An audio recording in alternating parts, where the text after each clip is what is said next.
Hello.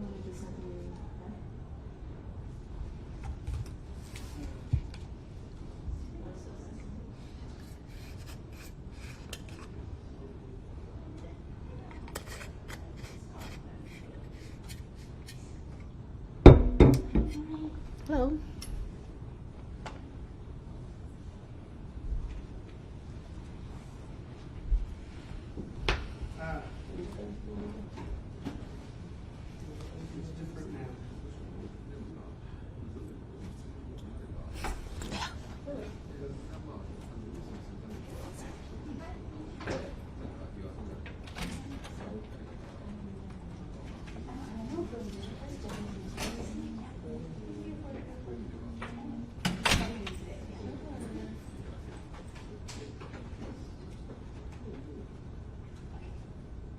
Hey, good to see you. Good. Thanks for coming.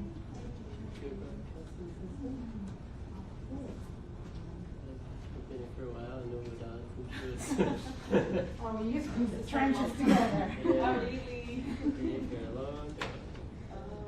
Though I think people that we were probably here with were Japanese media, like Shibo's here. Yeah, a lot of people are gone. I Yeah. know. I've been chasing after. Yeah. And then, well, Sakura, wait, it's Japanese fucking Sakura probably, right? Sakura? Yeah. Yeah, she's at USUN. Yeah. That's one of her references. Oh. Yeah. Save the date. Thanks for Yeah, I know. Like, we guys are like superstar. That's everything. Thank you. Thank you. In these hard times.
It's okay.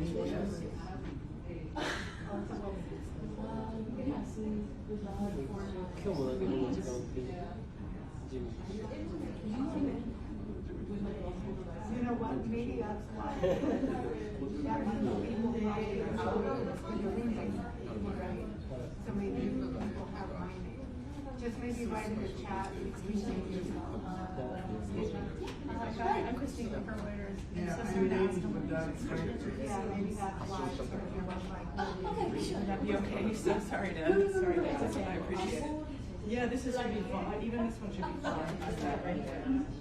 I mean, Thank you. everybody's the same. でも、意外と普通から行くと、大丈夫だし、なんかね、なんか運動。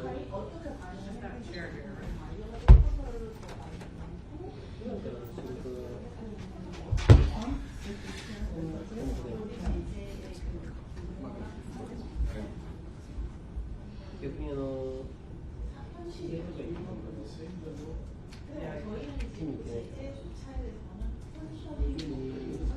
終わった時ってなんか肌が疲れてね、ちょっと欲しいので。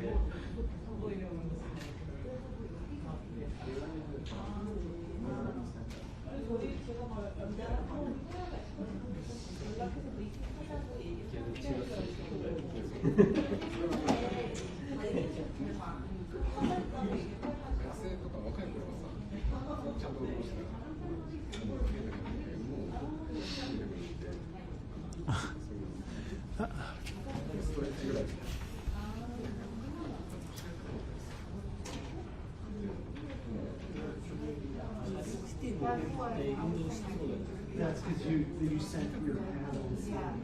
And I think we just make sure that. I'm not in that one. Okay, but you didn't send that widely at HRW? Okay, yeah, just because like it would be a problem if we had. Yeah, we just have to tell people to connect themselves. I canceled my email around to people at the press conference just because like people are busy, you know, dealing with all of it.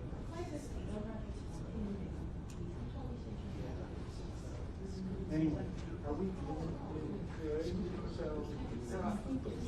When it starts, put the video on. okay, do you want to test the video now?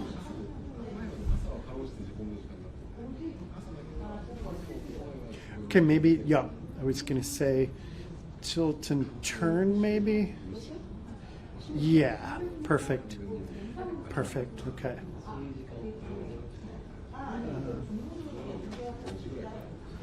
Okay. And then I'm gonna unmute here when the press conference starts. Hey, Richard! Long time no see. Hey. 電話行ってました。一週間電話行ってました。 So there's a Zoom? あ、ちょっとだけ全然大丈夫なんですけど、電話だとはっきりでかいんですよ。電話みたいなレベルのでかさが。 And then Reuters? あれ電話ですっけ？電話ですっけ？もっと電話をちっちゃかったイメージあるんですけど。 Low quality. Low quality. 超広くて。空港から出るのにすら。いや、電話自体は良かったです。 Sì, mi hanno pagato a novembre. Cioè. Yeah, and it's informal.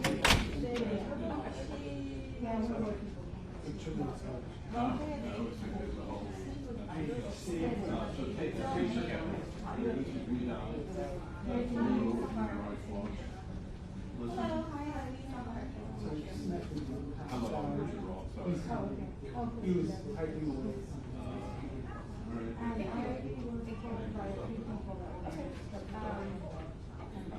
Right, and there were some AFPs that were down coming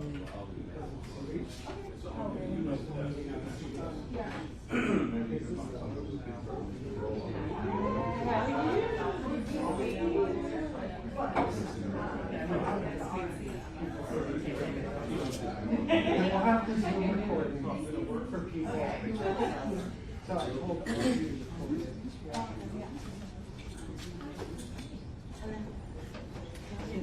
I don't know if we've met. I'm Nadia. Nice to meet you. Oh, lovely to meet you. I'm over Zara's UN producer. Yeah, I'm Zara English. Let me be specific. I used to be a journalist and I work a lot with her. Nice. Cool. That's amazing. Do you know Florence Lee? No. She's calling in person. You might not know, but she just kind of does the research. She retired today, so it's a big topic. She decided to leave journalism to live in Bali. And Nadia, nice to meet you. Here, let me give you my card too. I've never been. One day I'll follow her. Thank you. Really great. That's what she said in her email. She said, when you're ready, come find me. Hey, good to see you. Thanks for coming.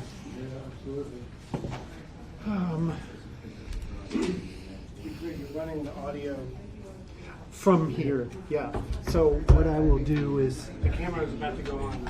Okay, and just so you guys know, when it's the Q&A, once we have the Q&A going, I'm going to need to look at the Q&A here. So even though you'll be picked up your voices from this computer, but I can't move it over there because I need to be able to see the Q&A. Okay. Because in case there are any questions. Okay. You know, it's like. But you can move it in the middle of the Yeah, it's fine. Like when you guys are speaking, but during the Q&A, Hey, no problem. Oh, yes, of course. Okay, well, thanks. We'll treat this tape recorder as if it's you. Okay. Okay.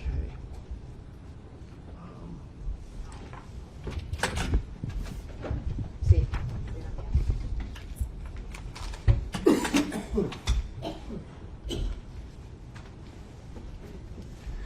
Let's see, when can we...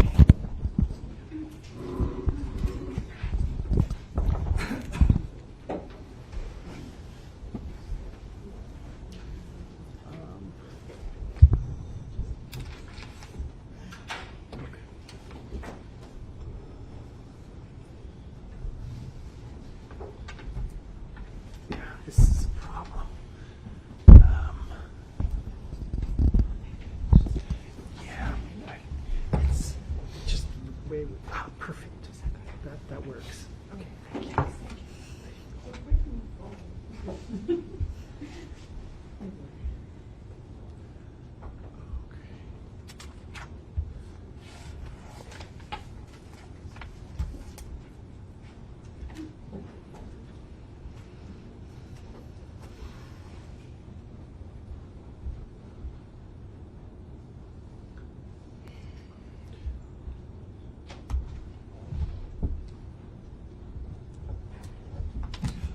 Hi, everybody. We'll just give it another minute or two in case people are still coming online and into the room here.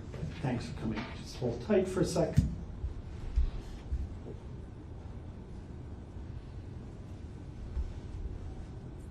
It's fine.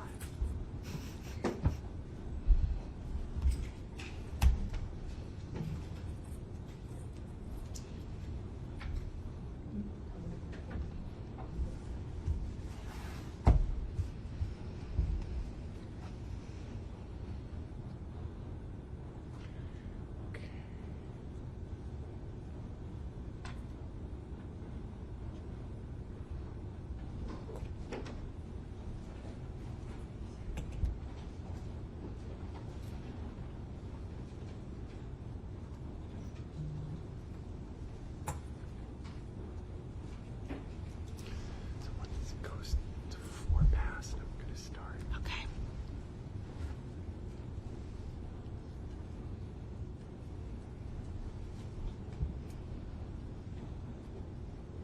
Okay.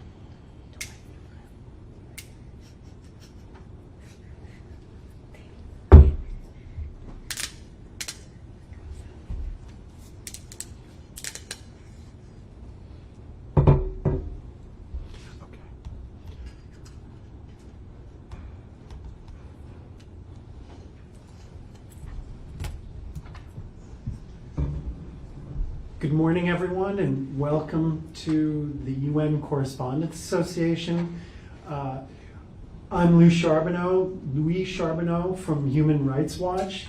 And I apologize for the fact that we don't have name cards in front of us. We did not print them out, but we do have the names of the three of us on a piece of paper over there, handwritten, very old school. And then in the Zoom, there are people who are joining us on Zoom. They will be able to see our names. We'll put it in the chat there.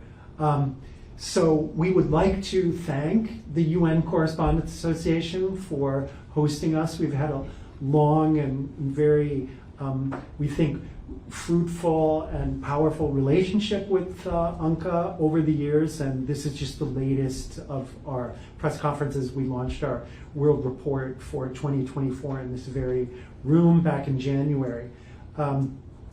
Today, we are launching a new report by Human Rights Watch on North Korea. That report is called A Sense of Terror Stronger Than a Bullet. It's 161 pages, including the appendix, so it's book length. It was 3 years in the making. It's a very major undertaking, and we are fortunate to have the lead author on the report here Lena Yuen, who will be giving the presentation. Following Lena, we have Soyun Lee, who is an escapee from North Korea. Some of you may have seen her at the ARIA Security Council meeting last year. She's also a human rights advocate, very much an expert, and we are honored to have her sitting at the table with us. And just a little housekeeping thing, they'll give presentations, then we will open it up for questions. People who are following on Zoom, please put your questions in the Q&A, and we will do our best to answer them after the presentations. And please introduce yourselves. This is for everyone. When we get to the Q&A, introduce yourselves and the media you represent. And without further ado, let me hand it over to Lena. Thank you, Lou. Thank you, Lou. As I'm Lena Yuen, I'm the North Korea researcher, and I've been at Human Rights Watch since 2014. And I am a journalist by training, this report really describes, this report really looks into the closing of North Korea during the last 5 years, and really tries to delve into the grave human rights consequences this whole process has had. I mean, to our knowledge, this is the most comprehensive study that has been done looking at North Korea's isolationist policies and the impact of the COVID-19 pandemic and the unintended consequences of the UN Security Council sanctions. Like all research in North Korea, getting information is extremely difficult because of the lack of access. And this has become much harder during the COVID-19 pandemic. Our research naturally has traditionally and always relied on interviewing North Korean people that had escaped the country. But now, I mean, it is almost impossible for North Korean people to escape. So we need alternative, different means of research. I mean, so this report that has 161 pages, as Lou mentioned, includes in-depth analysis of satellite imagery. We had done open source analysis of videos and photography, and also analyze international trade data. And then we also reference media that has reports with contacts inside the country, which in the past we had not included in our reports, but we used as reference for our personal consultations. So a sense of terror stronger than a bullet is about how the North Korean government's overbroad and prolonged responses during the COVID-19 pandemic, some of which still are in place today, and combined with this, the impact of the UN Security Council sanctions of 2016 and 17, and the North Korean government's reaction to them, as well as its persistent drive to control its population through fear, have turned North Korea, which was already effectively a countrywide prison, into a place that's even more centralized, more repressive, and more isolated than before. These have also harmed the economy, people's ability to make a living, and has exacerbated the existing humanitarian crisis that has affected availability of food and basic necessities that North Korean people need to survive. Cross-border activities were almost completely blocked during the COVID-19 pandemic. The North Korean government has implemented overbroad, excessive, and unnecessary measures, including quarantines and restrictions on almost all official trade, international and domestic travel, economic activity, and has built new security infrastructures in the northern border. We have conducted an in-depth analysis of 6 selected areas as representative of the whole border, which cover 321 kilometers out of the almost 1,400 whole kilometers of the northern border. This analysis found that almost all the areas analyzed were fenced by 2023 or 2023, compared to 71% of the areas that were covered back before 2020. Now, most of it has double fences with 267 kilometers of double fence. And security infrastructures like guard posts have increased 20-fold since 2019.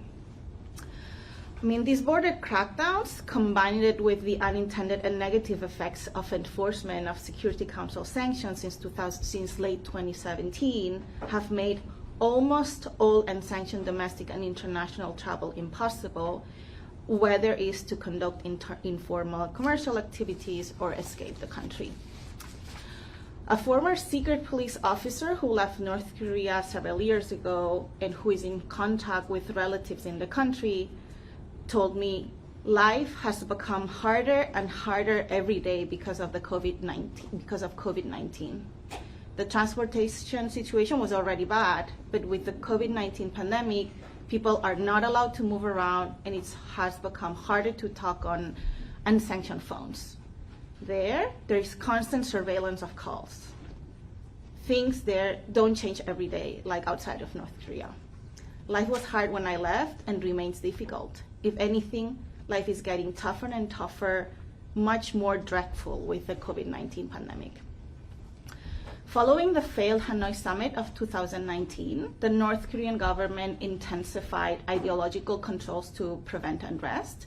And since COVID-19, the government has implemented severe measures that increase fear and alarm among the population. Like some of the examples are a standing shoot-on-sight order to any person or animal approaching the northern border without authorization, or a possible death penalty or execution for breaking emergency quarantine orders, or accepting bribes, or distributing unsanctioned foreign media content, or using language that may have South Korean or other foreign influence.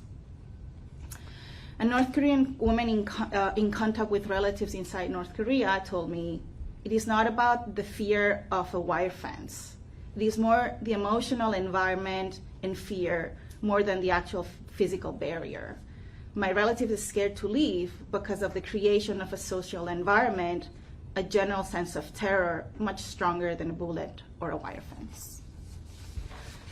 Another North Korean woman in contact with relatives inside North Korea said, I asked my relative how she's doing. She said, life wasn't life. She repeated that twice. We were seeing each other's faces and we all cried. It was dangerous and we turned off the video. She didn't say, but we knew. It was not just about the economic difficulties, it was about the nostalgia, the fear of repression, fear of not seeing each other again before dying, and the repression, the hopelessness and fear. These new or intensified restrictions enabled the government to strengthen its grip on power and reimpose control where its dominance had weakened over the last 30 years. Informal cross-border movement and trade, unregulated private market activity, domestic travel without permits, and access to unauthorized information from outside the country are some of the examples. As North Korea was already one of the poorest countries before the pandemic, and the North Korean government diverted billions of dollars of revenue to develop nuclear weapons and missiles and neglected basic social public services, all these new restrictions have also exacerbated the country's already grave humanitarian situation and people's ability to access food, medicine, and essential goods. For this interview, we interviewed 32 North Korean escapees with particular knowledge or experience of relevant conditions in recent years, including 6 former government officials, 10 North Koreans living in South Korea with contacts inside in the country, and 12 former traders who are very familiar with cross-border trade.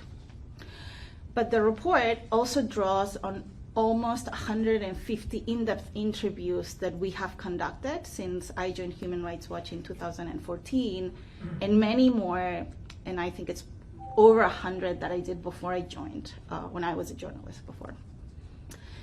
It is really difficult to gauge the full scope of the human rights and humanitarian impacts of these new restrictions and closures that I have documented in this report.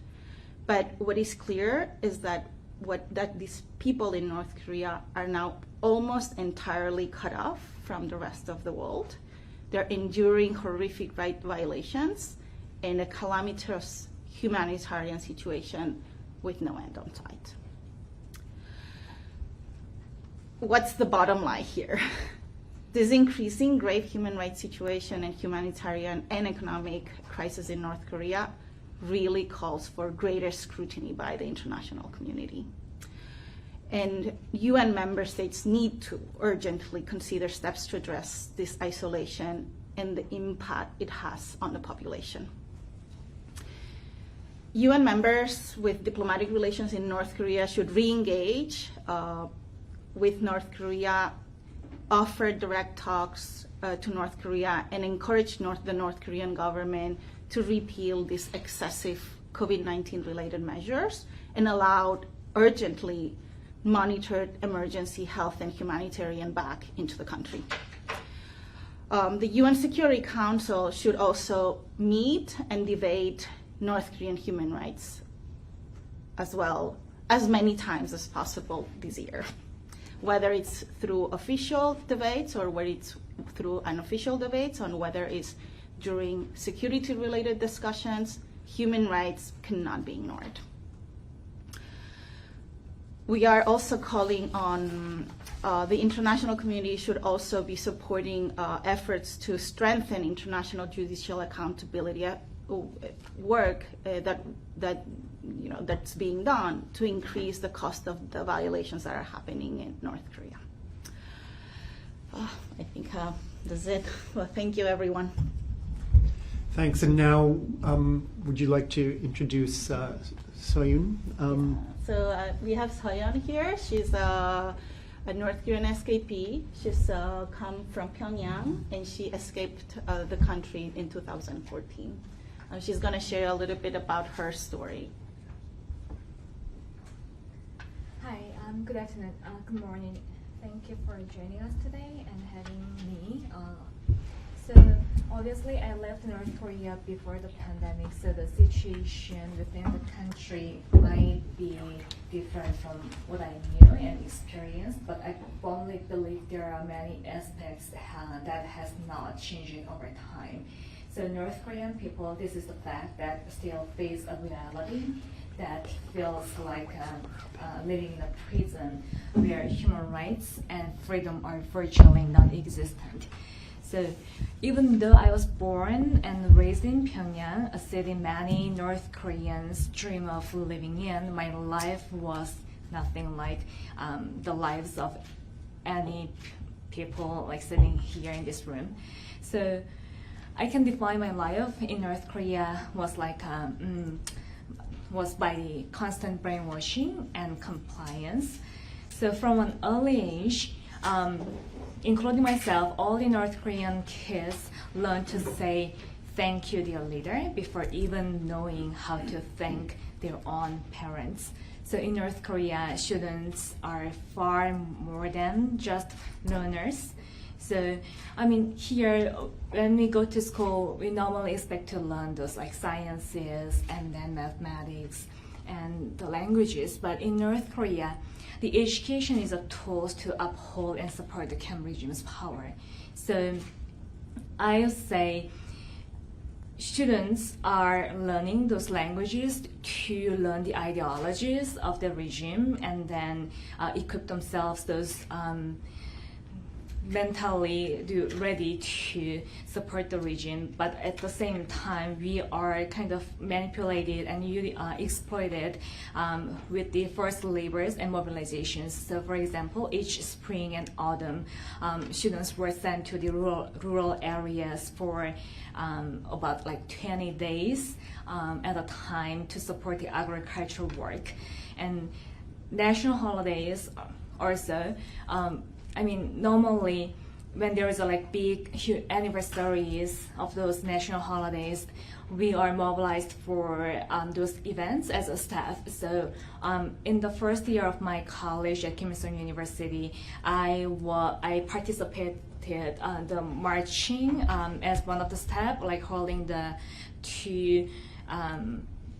torches, and then we practiced this for like more than 3 months, holding all the classes in like hot weather without any proper rest and facilities. And then I got sick. I got the inflammation in my leg, and then I really needed surgery. But the people in charge of those events refused me go to see the doctor and then have the immediate surgery because it was only 3 days left for the major big event. So these small cases like proves that students, even the kids, are exposed to those like human rights violations in general daily lives. And then the level of surveillance in Pyongyang suppresses perhaps any other region in North Korea. So every aspect of our lives is monitored: what you wear, where you go, and what you carry. So agents from any departments, especially those state security departments and police, and then the school youth league officers, I mean, they exist everywhere on the streets. They can randomly select the people and then inspect the baggages. And it is just too normal for the North Korean people, and then nobody questions why. And then even if they feel humiliated, they cannot resist it. And what I want to emphasize is that this intense scrutiny is not just about maintaining order, but it's about a kind of squishing any political dissent and unrest for the public. So in general, many North Korean people growing up in such like a restrictive environment, and then this environment teaches you how to obey before you understand and introduce the concept of human rights and what the freedom is. So I would say in North Korea, people accept the government policies and the regulations without any questions, as they would accept that 1 + 1 equals 2 in mathematics. So this kind of like dynamic enable the Kim regime to advance their development of the nuclear weapons and long-range missiles, even as many people suffer from the starvation and without any resistance. So I want to end my kind of the testimony with this sentence: the international community, especially UN, should focus on the human rights issues of North Korea and intervene in the issue, not only for the matter of the human dignity and freedom, but also for the political reasons. So, thank you.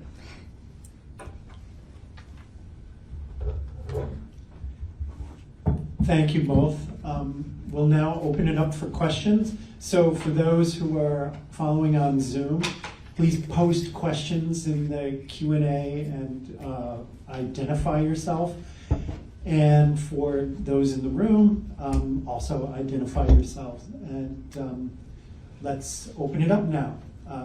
Who wants to break the ice? Okay, Evelyn. All right, okay.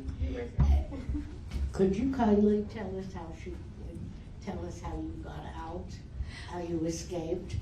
And secondly, does China return any Korean they find to the government? So in my case, I will say a little bit different from the other North Korean escapees' experiences, because my father was the government officer in North Korea, and What officer? Like economic government officer, and he got his last position that enabling him to take his whole entire family to China and then conduct the businesses for the government. So I was able to legally stay in China as a student, foreign exchange student. And during that time, we had our own passport, and that makes us much easier to purchase the tickets and then make a flight to South Korea.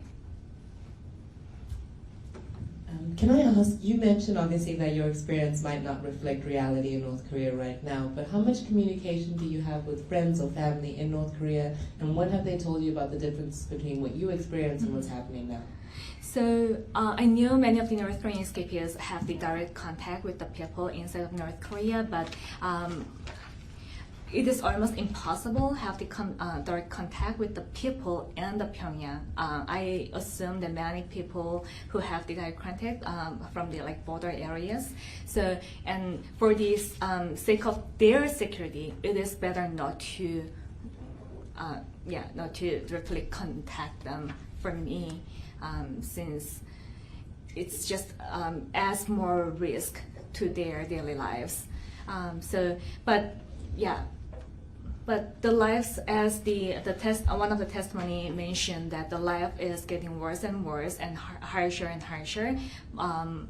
So I don't think there are much differences before compared to the 10 years ago in North Korea.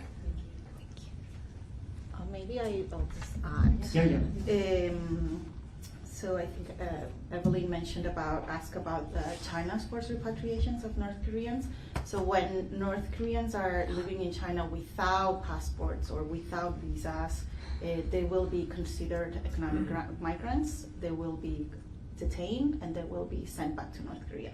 So during the COVID-19 pandemic, there has been a number of North Koreans that were detained, but for over 3 years, they have not been sent back, mostly because of North Koreans' closure policies. But there was over 500 that were sent back late last year. And then also maybe in terms of on communicating with back in North Korea. I did talk to 12 North Koreans that are in South Korea in contact with their relatives, and also many activists that have contacts inside the country. It has become extremely difficult to communicate with people that are not living in the border areas. Because before, people would be able to travel south or from the south to the north, and then get in contact with people outside of the country, because they all use unsanctioned Chinese phones. And so you need kind of that coverage from the Chinese network in order to be able to talk to people. But because movement domestically has become much more difficult, because the use of unsanctioned Chinese phones has become more dangerous inside the country, we're seeing that less and less. So, for example, I think based on many of the interviews, out of 10 former brokers that were able to either send money into North Korea or have phone calls and communicate with different people inside the country in 2019, by 2022, there was only one left that still had that ability. Thanks. Other questions? Okay, let's start from the back over there. Oh, and I should add that our colleague John Sifton, who is the Asia Advocacy Director for Human Rights Watch, he is here in the room, so he can pipe in, and if you have any questions on, for example, Japan's position on North Korea or other issues, then he's your man. Thank you. I'm from Joseon, South Korea, and I wrote a report, and thank you for your work. The amount of report was huge. And the first question is the iron fence expansion part. Is something completely new part? Is the one? Sorry, the what? Iron fence. Iron fence expansion is completely new. And the second is, do you think that expanding iron fence is a bad policy against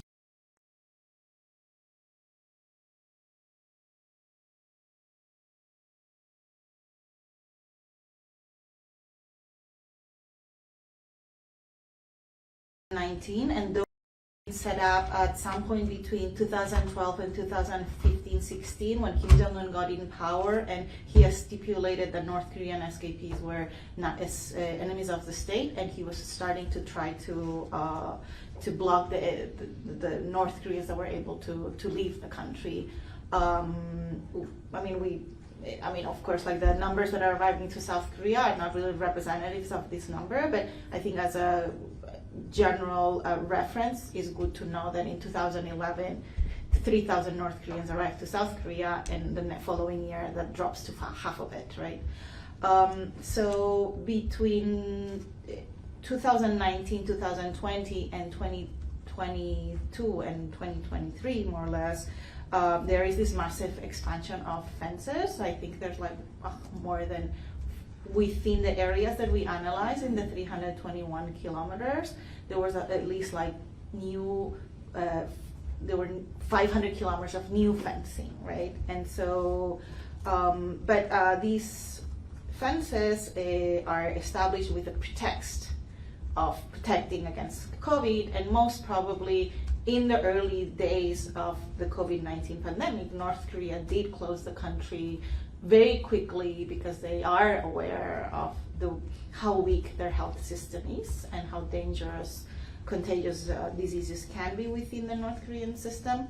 But I mean, when we look at the shoot-on-sight order that was established in August 2020 and it's still standing today, the shoot-on-sight orders are not against people that are trying to enter the country, thus protecting them towards COVID. It is really against North Korean people trying to reach the Chinese side of the border. Thanks. Next question. From Yonha. Thank you for the briefing. I'm from Yonha News Agency from Korea, and I have a question to Ms. Yoon. And according to the report, and you say the Security Council sanctions have worsened this human rights situation in North Korea, but logically, wouldn't it be more appropriate to say that the nuclear development and missile launch by North Korea government have worsened the human rights situation in North Korea? Please comment on this, please. Yeah. I think this report it is very clear in the sense that the North Korean government is the responsible for the horrific situation that the North Korean people are under. So yes, we do have a resource allocation that prioritizes the nuclear programs and weapons development programs, and that are not prioritizing and they're neglecting the needs of North Korean people for food or basic necessities. Also, but I mean, it is also a fact that the UN Security Council sanctions are also targeting the economy. So it's unavoidable that there are unintended effects that come from the enforcement of the sanctions. But I mean, the key is, what does the North Korean government do when those unintended consequences are there? And the reaction of the North Korean people was not to try to improve, to loosen control, but strengthening control and strengthening ideological campaigns in order to prevent unrest from coming because of the worsening economic situation.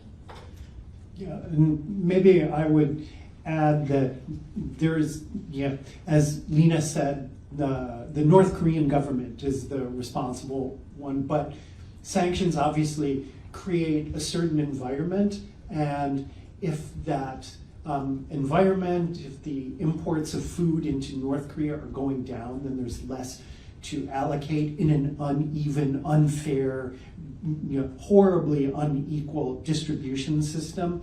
This is obviously not saying that the sanctions are the cause of the misery in North Korea, but they can exacerbate it. They can make a bad situation worse. But thank you for raising that. It's a really good question, and it gives us a chance to clarify it. John, did you want to say something on that?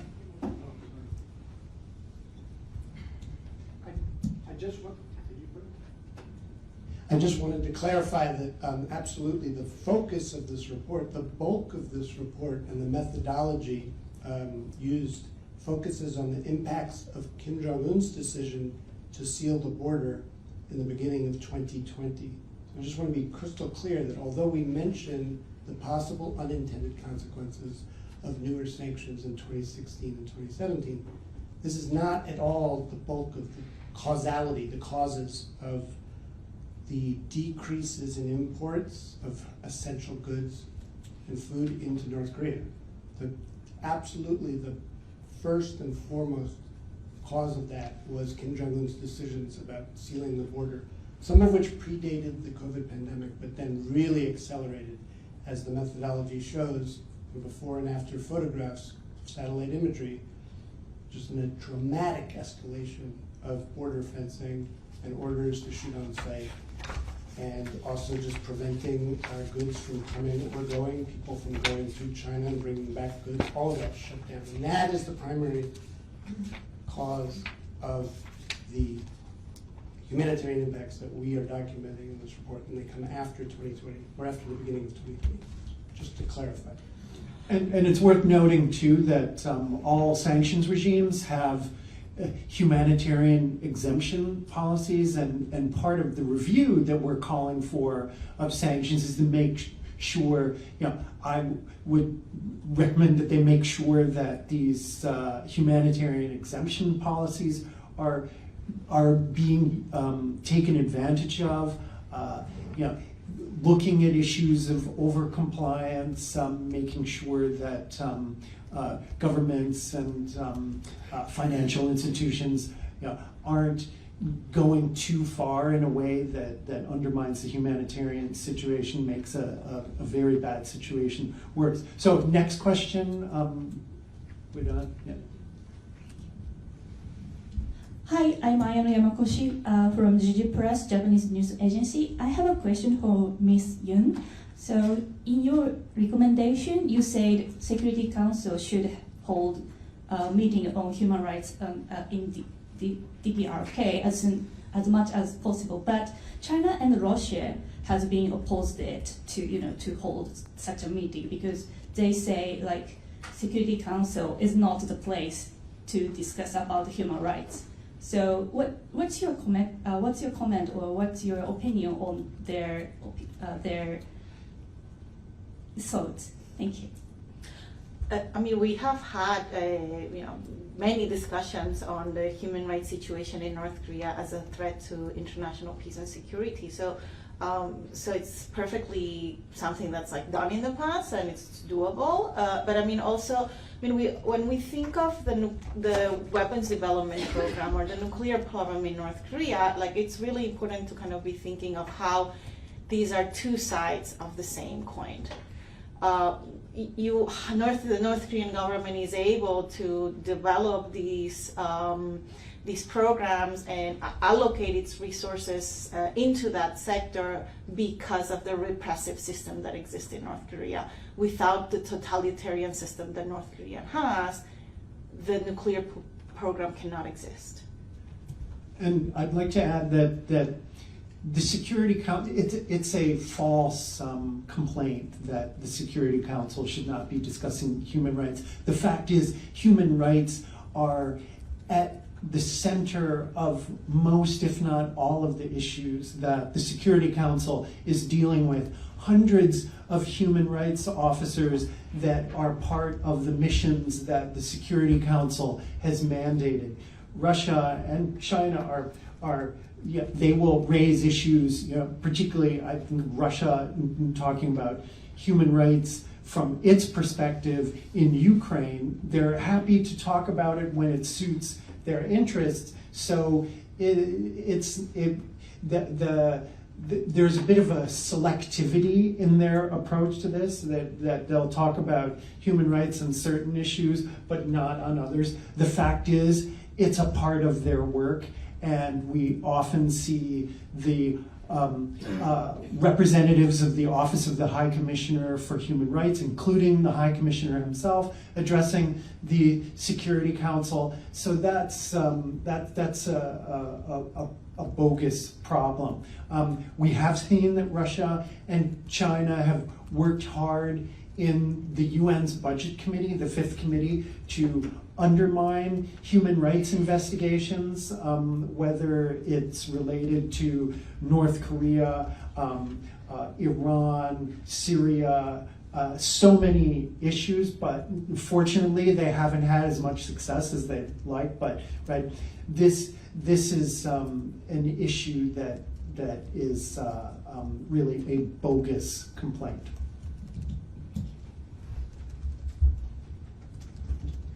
So who's next? Okay. Thank you. I'm Sahar with CNN. I just have a question. I know in your report that it states that the border guards have a standing order to shoot on site anyone who approaches without permission. Do you have any information or research as to if anyone has been shot the last few years, and if so, how many? Because I know you said that you guys conducted satellite imagery and conducted research with journalists, so if you just have any information on that. I mean, it's in the report. I really don't know on the top of my head, but there were, I mean, maybe like a dozen, more than a dozen cases reported in different media that have contacts inside North Korea of people that had been shot while either trying to escape or, especially in the beginning when they didn't know, trying to conduct smuggling, informal trade activities. But I mean, I'm happy to look for the section and shoot you an email later if you're interested. Okay, thank you. Sure. It's hidden somewhere in one of those 161 pages that are there. I'm going to take a question that we've gotten from the Zoom. So this is Jacob from Access DPRK, and his question is for Lena. The question is, during the period of this report, were there any indications that North Korea's border control measures have begun to loosen, or are things still as strict today? Sorry, you said Jacob Bogler? Yes. Yeah. So Jacob was one of our consultants in the satellite imagery project. Have they loosened? No.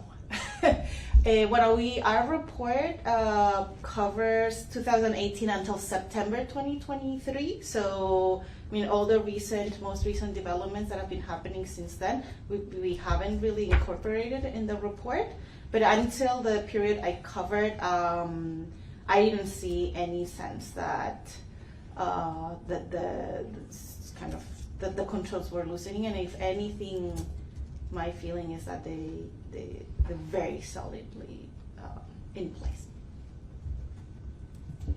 Next, you choose.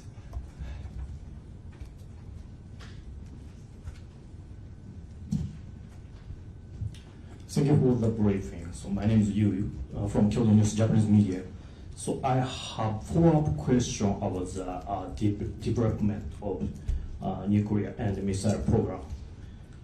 How does the development nuclear and missile program affect the human rights and the human daily life who lives in Pyongyang or North Korea? What do you think about the development programs? I mentioned the resource allocation issue, right? So we have a really big chunk of the population that are suffering food insecurity and extreme poverty, lack of opportunity, but also extremely repressive system. I mean, would North Koreans really live in North Korea if they could freely travel around the world? One of the recommendations that we have for UN member states is that they actually support a new investigation. This year is the 10th anniversary of the Commission of Inquiry report from 2014 about North Korea, and we think that it's time for an update of that, and this is exactly one of the things that we would like to see investigated in depth. What is the connection between the resources that are being diverted to the nuclear and ballistic missile programs, resources that are not being used elsewhere? What is the link between the human rights abuses and these programs? So we would like to see, some real in-depth reporting delivered publicly and to UN member states on this, and we think that this is something that should have been done before, but now's the right time. It's 10th anniversary. Let's get it done now. May I add one thing? So when I reading in North Korea, the slogans and then the words I often heard is that the reason we are suffering from the all those difficulties is because we need to develop nuclear weapons. Without nuclear weapons, United States and South Korea, they're gonna invade us. So to protect our land and our families and the loved ones, we need to develop nuclear weapons. So once we have it, then we can relocate the resources and then build a economic strong power nation. And then they say by the 2012, they're gonna have the first open the doors to strong and prosperous country, and then it got extended to 2020, and then and so on. So what I want to say is that in such a totalitarian regime, all what needed is that one person's decision. He has enough, Cam has enough resources and to, please. Security Council consultations happen. resources to provide the necessities to its people, but he's the one who has never made that decision and used that for his own people. And I think he's purposefully neglect its people struggling to better control and then manipulation of to uphold his own power.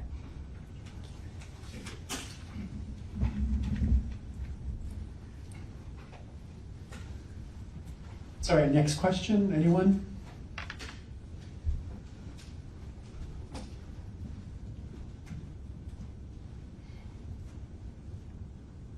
Thank you. I'm with the Wall Street Journal.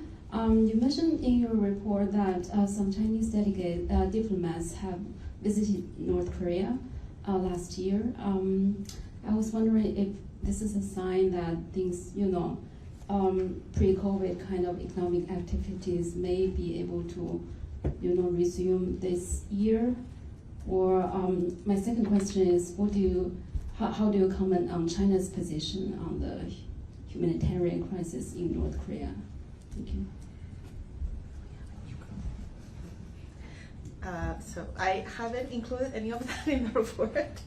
But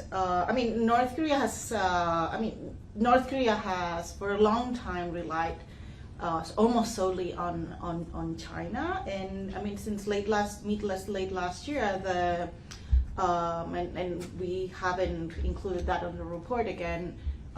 Trade has increased again, both with China and Russia, and this has included many things, but it has included as well medicine and food. But even if official trade has increased, it still remains lower than in 2019. And official trade in North Korea really tailored to the need of the leadership and Pyongyang.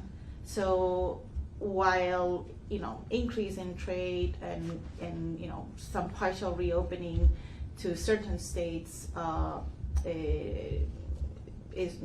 will bring products back into North Korea, it really doesn't have a meaningful impact for ordinary North Koreans.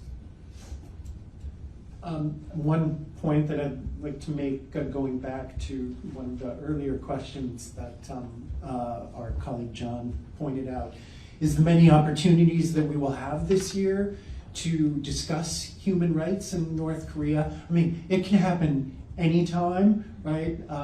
And if there is a dispute, if, for example, Russia and China decide that they think that North Korea human rights should not be discussed, they can have a procedural vote in the Security Council. There are no vetoes for a procedural vote. Let's have those discussions, let's have those debates, let's have those procedural votes. Sometimes I feel that Security Council members are a little too conservative. It seems that they don't want to have a fight, but the disagreements are clear. We have Japan right now is the president of the Security Council, and then in a couple months that South Korea will be president, then the US and UK will have their presidencies, and there are other members of the Security Council. So let's discuss it early and often, as the saying goes. And anyway, that's just something that I thought we'd throw out there. Other questions? Evelyn, you had a follow-up? Why not the General Assembly? You reach more people that way. Well, the General Assembly does discuss human rights. It's not. It's a standing issue in the third committee. So that's. Korea is an issue.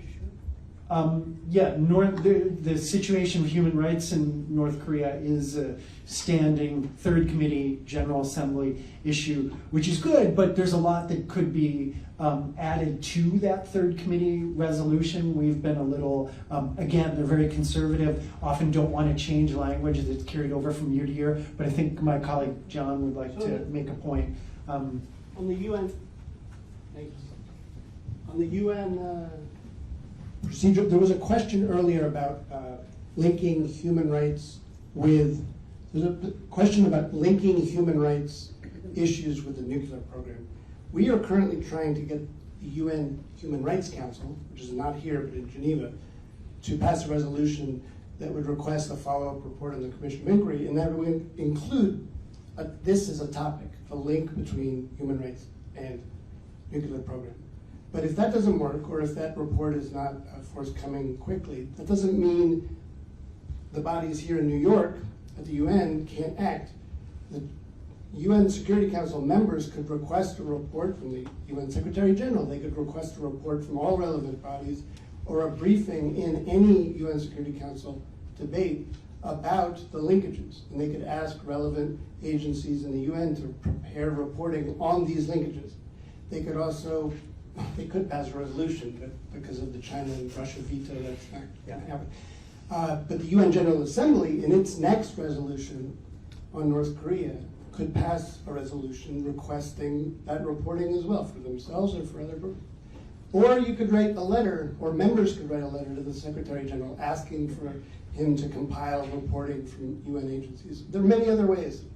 But the point is, there's a lot that could be done to raise attention to the North Korean human rights situation and the linkages with the nuclear program. One of our larger designs is to intermingle and tangle the human rights issues with the proliferation issues, not for the sake of human rights only, but because we think they are inextricably linked. You cannot address the nuclear program without addressing the human rights abuses which fuel it and which undergird it. So by linking them together, it ensures that if there's ever negotiation with North Korea again about its security posture, that it include human rights issues and not just non-proliferation issues. That's a really good point, and I'm glad John made it. There are other options too within the UN system. The Secretary General could ask for this report on his own, right? He doesn't actually need a request from a UN legislative body, even though we know that Secretaries General are reluctant to do so. The High Commissioner could do it. So there are many options out there, and they should all be explored. We are never fazed by a Security Council veto. We just look for another venue in the UN. One of the nice things about the UN system is that if you've got a veto, well, you've got the Human Rights Council, you've got the General Assembly, you've got the Secretary General, you've got the High Commissioner, you've got groups of member states that can come together and request things, right? So there's a lot that can be done, and we should take advantage of those options and not just give up because one or two of the permanent members of the Security Council don't like it. So, next question. Anyone else? Going once? Going twice? No? Can I? Yeah, question. Mm-hmm. Just because there are other questions, if you don't mind me asking a non-North Korea question. So I wanted to ask about, as you may have seen, there was a little bit of controversy around Pramila Patton's recent report, and I wanted to ask on Human Rights Watch's position when it comes to sexual violence and conflict, particularly on October 7th. Right. Thanks. Yes, we have seen that report. It's very sobering. We at Human Rights Watch are working on our own quite extensive report on the horrific events of October 7th. I can't say exactly when that will be out, but this is one of the issues, obviously, that is there. So you'll have to watch our space to see when that comes. I can say that we strongly support the recommendation in that report for Israel to cooperate with the Commission of Inquiry, the UN Commission of Inquiry, on an investigation. And we support accountability and justice for all the victims of sexual and gender-based violence, whether they're in Israel or Palestinians, for all of the victims. So again, thank you, and hopefully we'll have more to say on that in the coming weeks and months. Can I have my last comment? One last comment? Yes. Thank you.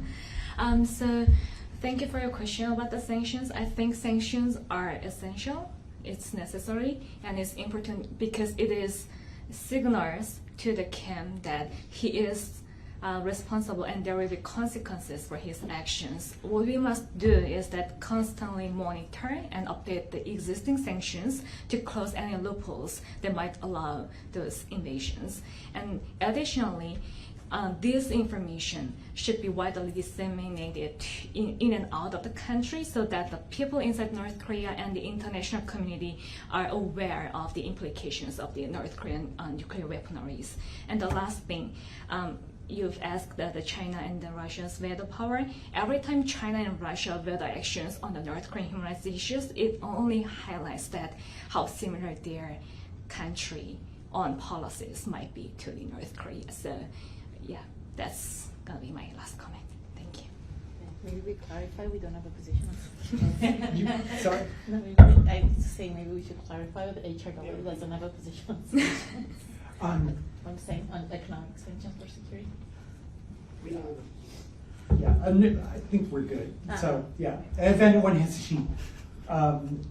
has any follow-up questions, we're here now. We can talk to you. You can email us, and thank you again for coming. Thank you.